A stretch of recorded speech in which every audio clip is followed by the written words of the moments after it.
Hello, I'm Stuart Bowes, and you're watching or listening to the Net Hero podcast. This is a podcast for you if you care about what we're doing to the planet. You don't have to be an eco-warrior. We believe business is the solution to making things better. But we're for people who want to make that difference by either cutting their emissions or coming up with ideas that can help us do things a bit better. We've featured politicians, academics, lots and lots of business people, entrepreneurs, inventors, and of course people who are just interested in doing the right thing. So sit back, listen and enjoy, and make sure you subscribe to the podcast. Please share it with your friends and colleagues, and you can always check out our two websites that cover all of this, Energy Live News and FutureNetZero.com. This podcast is purely editorial, so sit back and enjoy this week's episode. Well, space, the final frontier. Well, for people of my generation, space was an obsession. And I kind of think what's great about what's happened with SpaceX and all the stuff that's going on right now is that you've got this revival. NASA's plans to go to the moon, to go to Mars. Space is back in the news, and space is going to be a place that there'll be a lot of stuff we do towards net zero. People are looking at whether there are minerals in space that would help us in terms of finding ways to ditch the sort of corrosive minerals that we have on Earth and not dig those up. Is there some technologies that we could use from what we do in space that would help us, the same as technologies have moved on, to try and cut our carbon? And could we be doing things to develop new ways of testing and flying and, pushing the boundaries without harming the space environment? This is all part of what's going on. And one of the things that we've obviously been developing over the last 40, 50 years on Earth is solar power. But could we be using solar power in space? Could we use solar power that's actually on something as thin as this? Is my lens cloth? But not as stiff and soft. That's what we're going to discuss today on the Net Hero podcast with a company called Ascent Solar. And I'm delighted to say from deepest Denver. No, actually, it's, where were you? Where did you say you went? You're not from Denver. The company's from Denver. Atlanta. You're from Atlanta. Paul Worley, how are you? I'm doing well, Summit. How about yourself? I'm very good. I just love space, obviously. And I want to talk about space. But before we get into that, solar power has been around, as I said, more than 2 generations now. It's very big in your country. It's big pretty much across the world. Even in this miserable place that we call home in England, we've got a lot of solar. But in essence, solar technology hasn't really changed that much. It's got better, but it's pretty much the same thing. It's always been, and correct me if I'm wrong, but kind of in a big piece of metal and glass with some sort of filaments put in top, which make these photovoltaic cells that catch the light. But there's always been this conversation about kind of the carbon footprint of that. A lot of the solar that we get, I'm sure you have in America, is manufactured in China. So just before we get into what you're doing, is solar technology sort of the same as it's been since we sort of invented them 60 odd years ago? All right, I'm going to have to go back to Deloitte days and from there. But solar, I would say, is more or less the same. What's happened in the last 5 to 6 years, though, is it's gotten the amount of energy needed to produce the solar has been dropped anywhere from 70 to 80 to 90%. That's the key driver, and it's a very specific type of solar. Don't ask me the name because I can't remember it right now. But it's like this versus this, and you just don't use as much energy to produce it. So that's where the savings is. Basically, the technology I would say is similar. It's not exact, but that's been the greatest push, and I believe it's also a lot more recyclable. The other thing is that the effectiveness of solar cells has got better. The amount of power you get per square meter has improved, hasn't it, over the last 10 years or so? Some of the older stuff, when I say older stuff, but the older manufacturing ways, it's actually, I believe, a little bit more efficient than the newer stuff. But the newer stuff doesn't degrade, so it's all set. It's probably better. Okay. And by the degrading part is most important, because when you start talking about these panels at the end of life, you know, they're supposedly going to fill up 2 landfills in California over the next 3 years. So it's there's no way to tear it apart and recycle it, or if it is, I don't know about it. But anyway, so that's the key to, you know, the new stuff, potentially more easily recyclable, and it's a lot smaller.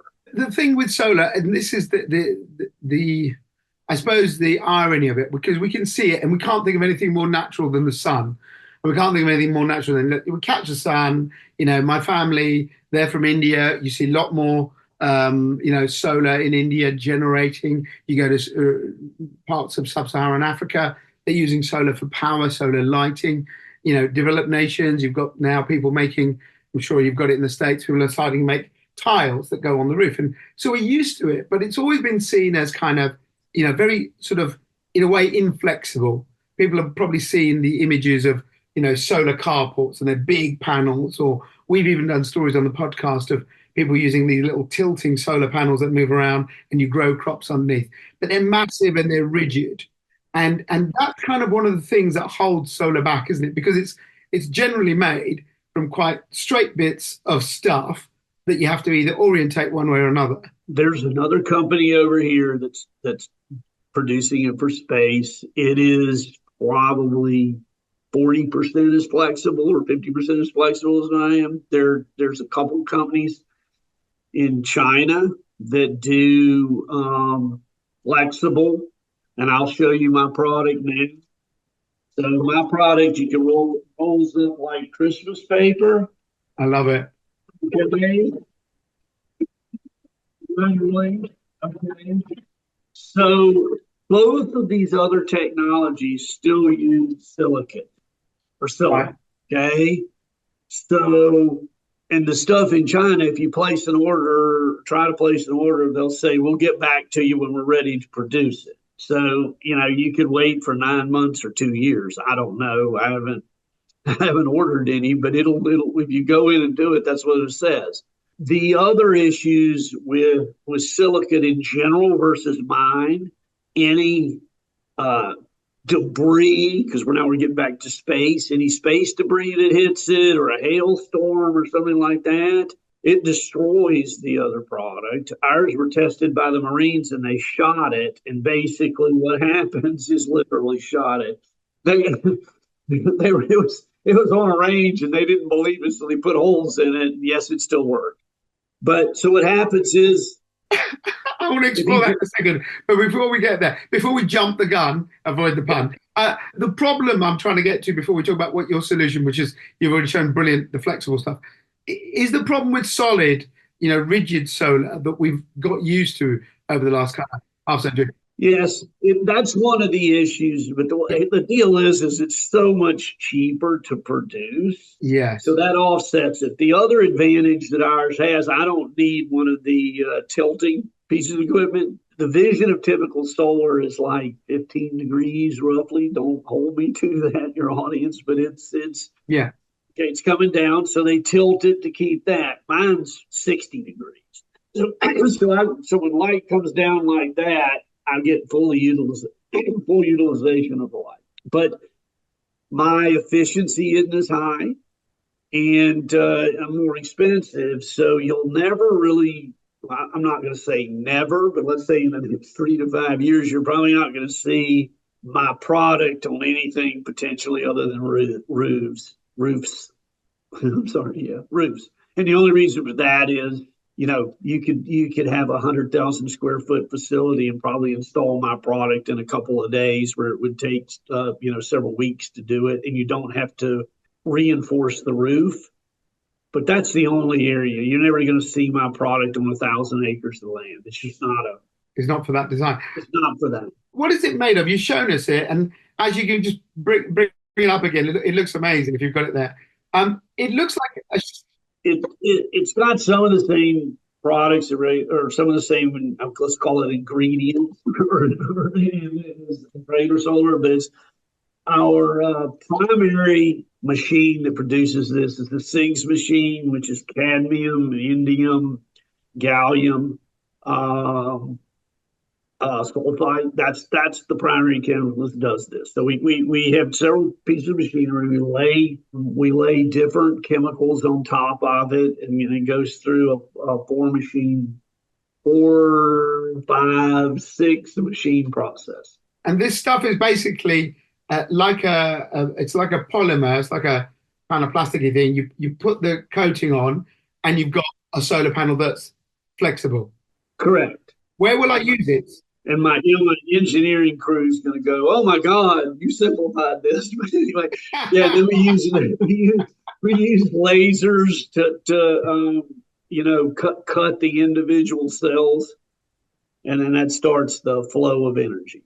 Compared to a normal solar panel, so if you got one that was a piece of your film that's say 1 meter by 1 meter, compared to a normal photovoltaic, how would you do? Would you produce as much energy per solar? You sort of same efficiency? What are the figures? We're not as efficient now. My goal is to try to get there, but we've got some technology issues. I don't think I'll ever get there, but we're not as we don't degrade as much. But the issue is our weight. Our big pluses are weight.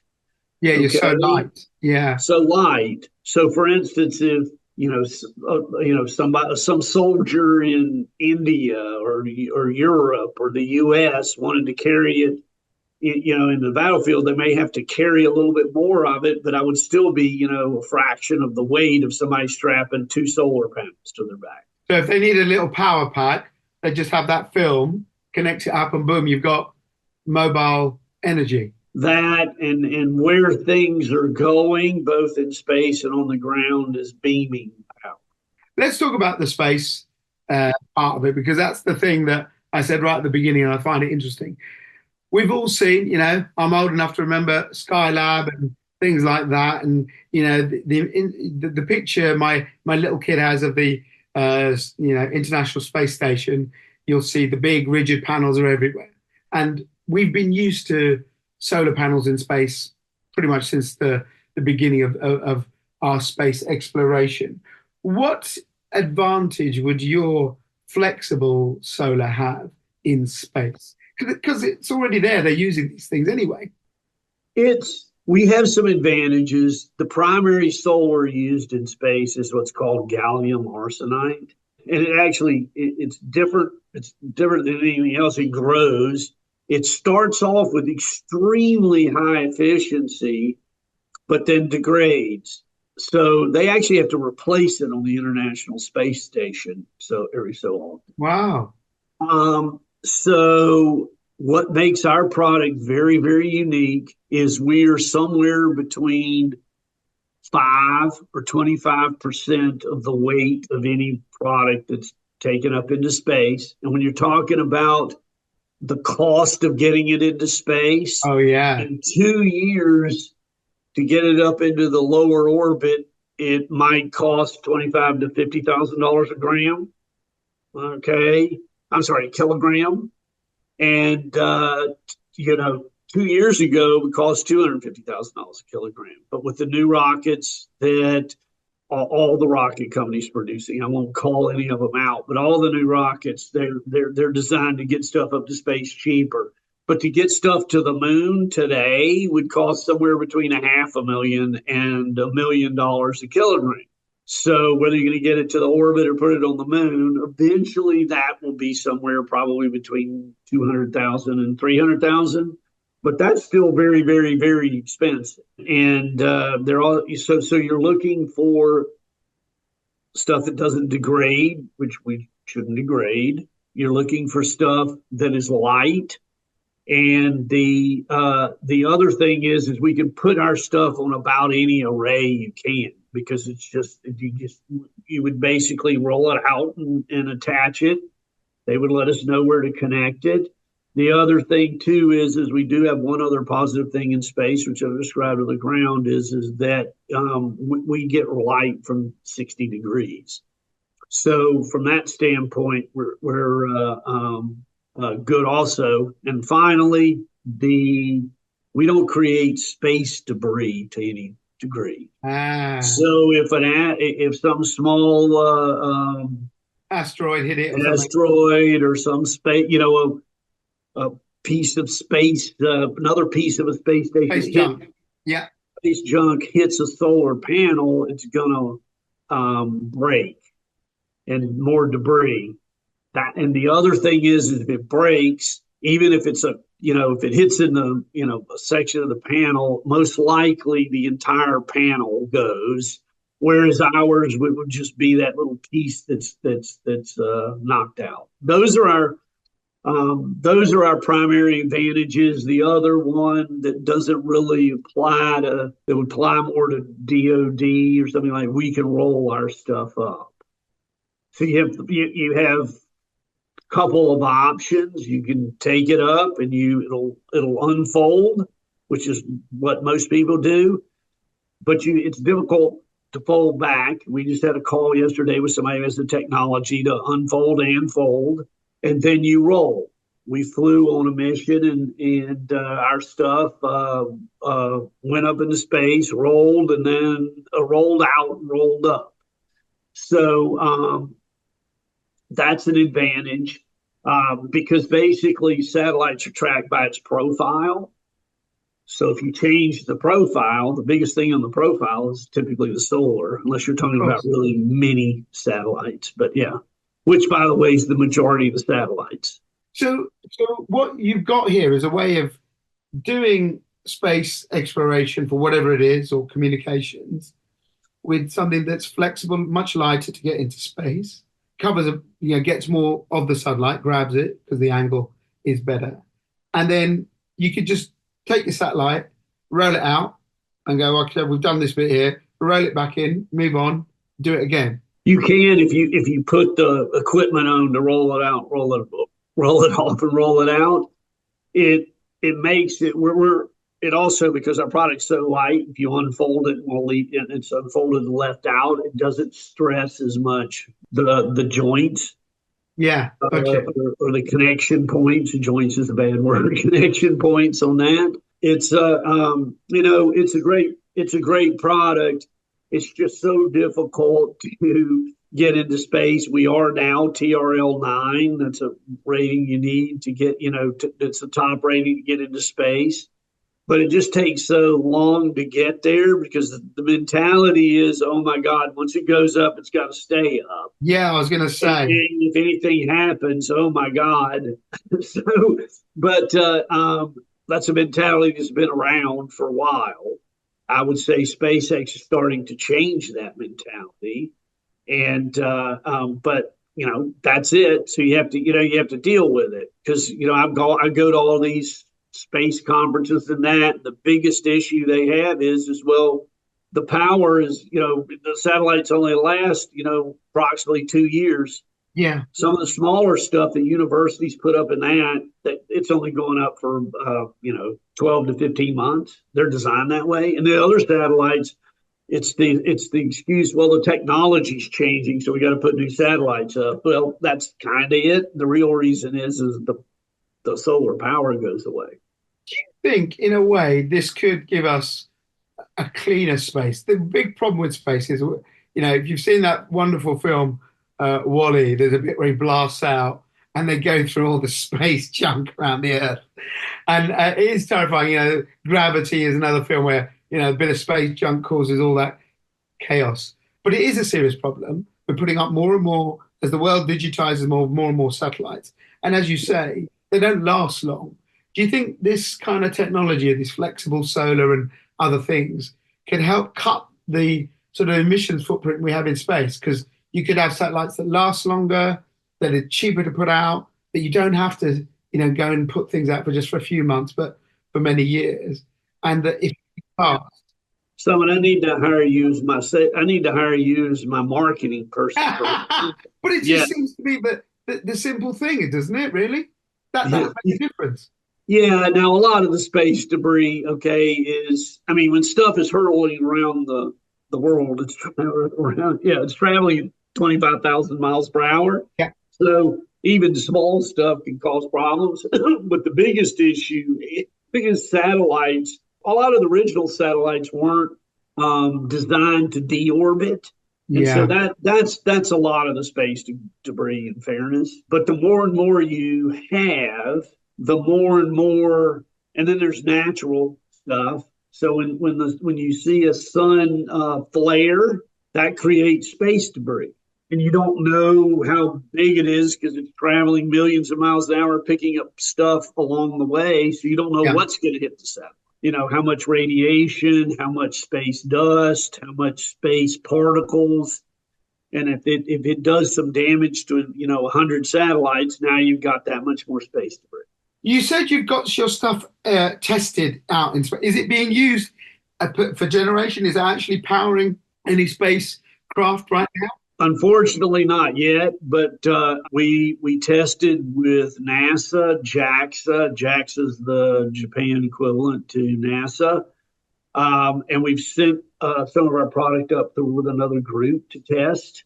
And so, yes, we're tested in space, and then it went up with Momentus on the roll up their roll up products TASA. It went up with that also, but I don't really have any producing power. I will next year.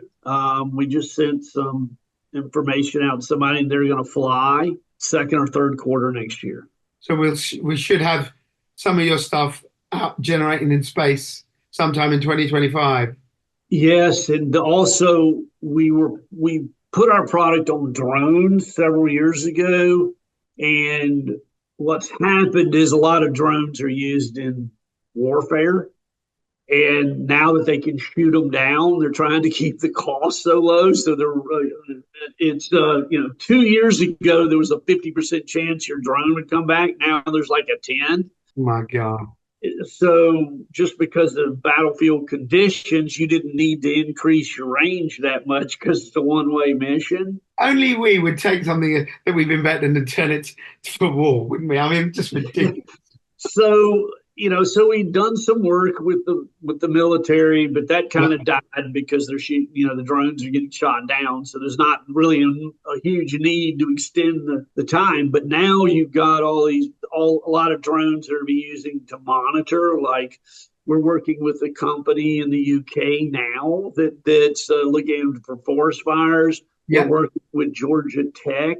They're looking at it to follow sea life, whales and things. These are earlier stage deals, but so you're seeing more and more drones are trying to keep up in the air longer, which means our product works great because they're looking to save every gram of weight they possibly can to keep everything up in the air longer. One of the last things I want to talk about is you're doing solar for the ground as well, aren't you? You're doing, instead of like for agriculture, as I talked about earlier, you have these big panels. You're trying to do agricultural solar that can fold up, is lighter, can be used for growing crops as well, powering things. Our fund where we make a huge difference is smaller farms. And our product, we would be a great product in Europe. We have people call us, but they, because we're produced in the U.S., there's issues. But there's been a lot of money spent in some of the countries. Germany is the one that comes to mind. They put the solar on rollers, and then they have to get a tractor to go move it. And I'm going, this is insane. So they rotate it, the tractor, and when it gets muddy, they can't do it. Here's the difference between our product, very specifically. Our product is so light that you can mount it 20 feet above the crops So all of your tractors and everything that run your crops can go underneath it and handle it. So they can plow, they can seed, they de-weed, they harvest. All of that can happen underneath our solar. And so our canopy is designed where 80 plus percent of the light still makes it through. So you lose very little of your crop. But so it's been a very binary decision in the past. It's been, okay, do I dig up my property, put solar on, my income comes from there? We make it where it's a dual decision. Okay, you can have your crop and you can get some income. The deal is we don't produce as much power as another solar plant. So really what you would do is use this to power your home, the farm, charge equipment, and then not necessarily put it on the grid, which the last thing is actually a very positive, because the biggest issue in Europe and in a lot of places in the US is if you put up a 1,000 megawatt plant over a farm somewhere, you then got to run lines, you got to do all of that because you got to hook into the grid.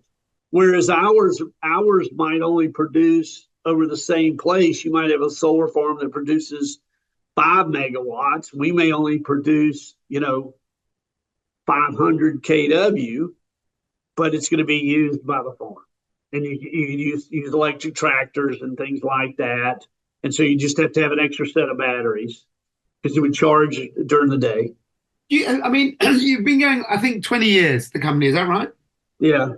Do you think that this kind of lightweight solar could really change things? Because all the things we've just discussed, the space stuff, which is glamorous, obviously, but has a serious part to it, cutting the carbon that we use to get things into space. The farming, this is a big issue. Do we use land?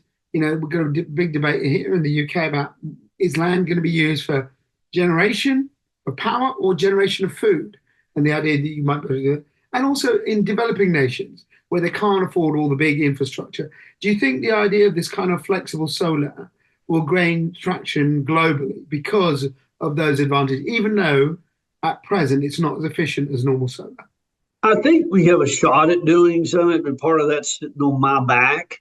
I have to get my costs down. Yeah. Okay. Especially when you start getting into third world and places like that. So we do have to get our costs down, and we're working on a few things to try to drive our costs down. It makes more sense in developed nations, but again, I don't have the capacity to start rolling this stuff out, except for smaller farms here and there. It's just not going to work. It's great. Going back to, I'll give you 1 minute of the history. We were basically started as an R&D company. We were an R&D company, and then when we launched a product to go like to the back of cell phones, when it was launched, it was probably a good idea, but by the time they developed it and did all that, it was 2.5 years later, and cell phones used 5 times as much power. So it basically added 10 minutes to the life of the phone, and it made it, didn't work. But at that point, it made itself obsolete. So, I took over and said, look, this is where these are the 2 markets where we have the ability to make a change, but primarily space. Well, I think what you're doing there, Paul, and your team is brilliant stuff. I think it's very innovative to take something that's kind of, known to us all, put a new spin on it. The idea of a cleaner space is something that I think we should all think about, which is very good. So I wish you all the best with it, mate. I really do. I think it's a great little business you got there. You're doing something different. So here's to seeing satellites, taking my first tour in space in a few years' time with one of your films carrying me up there. You really want to go to space, call me later. We might help you. I'll take you off on that one. Thanks. Listen, it's been a pleasure, Paul. Ascent Solar, that's the company, correct? Yes. Check it out, everyone. Ascent Solar. Have a look at it, see what they're doing. There's some brilliant stuff, particularly in the agricultural field, and of course, the excitement of space. Think about that. Let me know your thoughts. Get in touch on social media. I'll catch you for the next episode of the Net Hero podcast very soon. Keep subscribing. You've just heard the Net Hero podcast from FutureNetZero.com. Join us as we help you find ways to cut your carbon footprint as we head towards net zero. Subscribe and follow us on social media. FutureNetZero.com. Better business, better planet.